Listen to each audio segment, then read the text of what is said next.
சாயங்காலமாக மஞ்சள் எடுத்துக்கிட்ட வந்துக்கிறேங்க. எங்கள் அண்ணனதே மஞ்சள் எடுத்துக்கிட்ட வந்துக்கிறேங்க.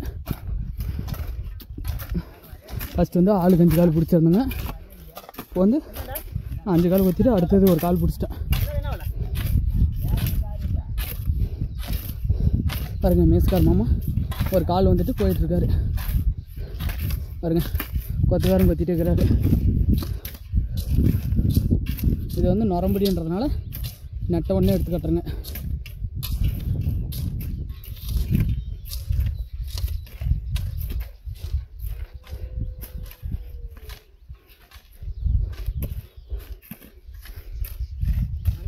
பாருங்க, மஞ்சள் வந்து அணைச்ச மாதிரி வெட்டி கட்டணும். பாருங்க, மஞ்சள் முளைப்பே வந்துடுச்சு இந்த டைம். எல்லாமே மலைக்கு வந்து மஞ்சள் முளைப்பு நல்லாவே வந்துருந்துச்சு. பாருங்க எப்படி இருக்குது பாருங்கள் மஞ்சள் முளைப்பு.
தலை வந்து கொத்திட்டு வந்துச்சு. ஆளாளுக்கு பிரித்து போட்டு கொத்துறங்க.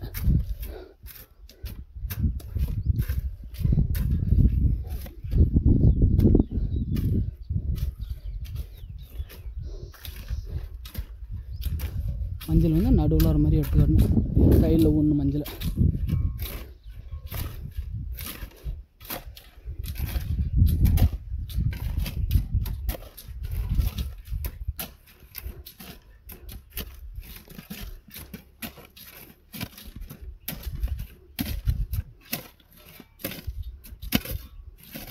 கொஞ்சம் கல் காடு, அதனால் காலை வந்து மம்முட்டி வெட்டிடும். அதனால் பொறுமையாக தான் வெட்டி கட்டணும்.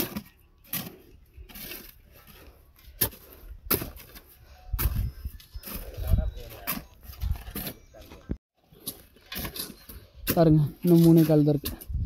தலை வளர்ந்து கொண்டு வந்தாச்சு. மற்ற காடுமே கொத்தி கட்டியாச்சு, வெட்டி கட்டியாச்சு. இன்னும் கொஞ்சம் தான் இருக்குது.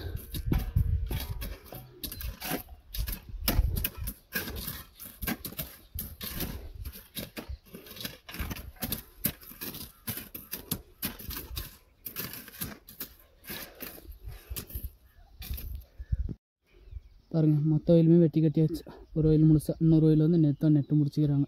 நரம்பு நீர்ன்றதுனால நாளைக்கு விட்டு நாளான அன்றைக்கி வந்து வெட்டி கட்டணும். பாருங்கள், விவசாயத்தை நேசிக்கிறவங்க சப்ஸ்கிரைப் பண்ணுங்கள், லைக் பண்ணுங்கள், ஷேர் பண்ணுங்கள். பாருங்கள், பார்க்குறதுக்கு எவ்வளோ அழகாக இருக்குன்னு பாருங்கள். வெட்டி கட்டணும் முன்னாடி நடும்போது ஒரு சைடு அணைச்ச மாதிரி நின்னோம். பாதி மண்ணை வெட்டி கட்டினா மஞ்சள் வந்து சென்டராக வர மாதிரி. அவ்வளோதான், கிளம்பிட்டோம். வெட்டி முடிச்சுட்டு ஆளுக்கு 20 கால் பக்கம் வந்துடுச்சு.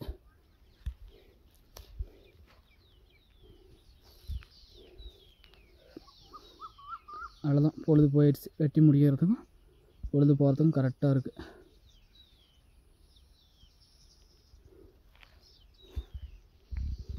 அவ்வளோதான், கிளம்பிட்டோம்.